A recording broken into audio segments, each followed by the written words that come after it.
My dear students, how are you all? Welcome back to our channel Learn and Grow Better.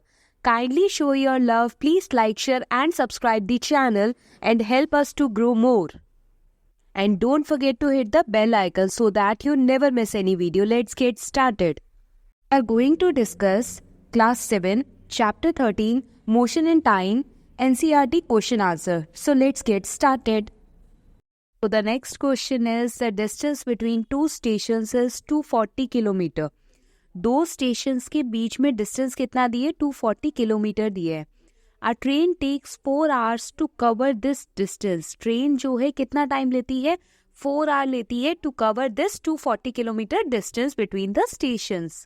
Calculate the speed of the train. बहुत ही easy question है, इससे ज्यादा तो easy कुछ हो ही नहीं सकता.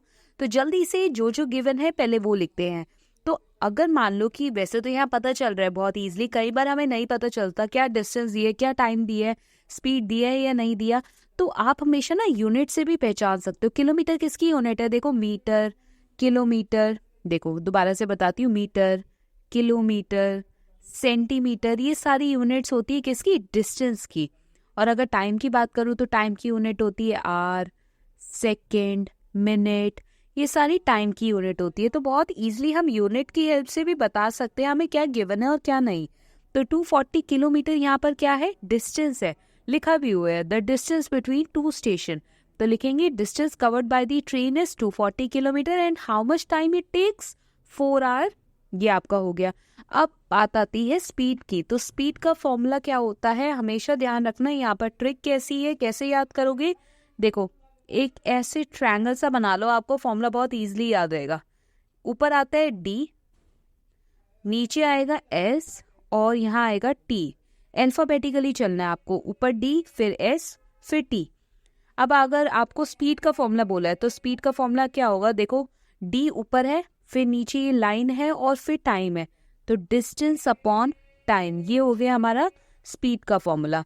अब अगर मान लो आपसे टाइम का फॉर्मूला पूछा है, तो टाइम का फॉर्मूला पूछा है तो ऊपर पहले D अपॉन S हो जाएगा, ठीक है ना.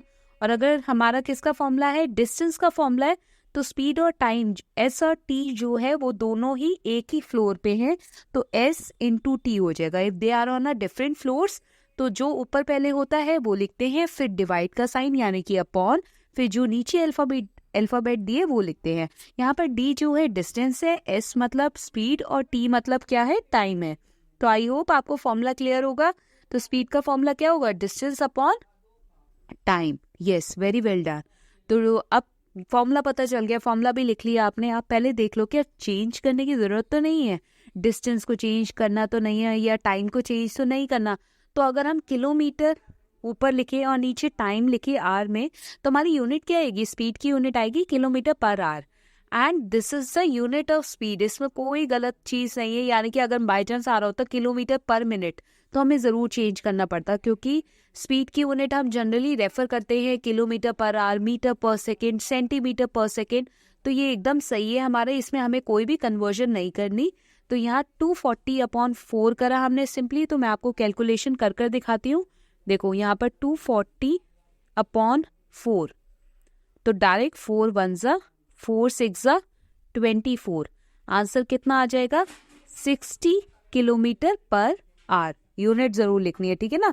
यूनिट कैसे आया? ऊपर किलोमीटर डिस्टेंस है, नीचे टाइम था आर, तो किलोमीटर पर आवर. इसको जो हम लिखते हैं ना, इसे हम ऐसे बोलते हैं. यहाँ पर अगर देखो किलोमीटर, इसको बोलते हैं पर और इसे बोलते हैं आर. Kilometre per hour. और इसे हम ऐसे भी लिख सकते हैं KMH की पावर -1. जनरली आप इसे हायर स्टडीज में जाओगे क्लास 8 में तो आपको और अच्छे से क्लियर होगा. अभी के लिए आप इसे ज़रूर रेफर करिए.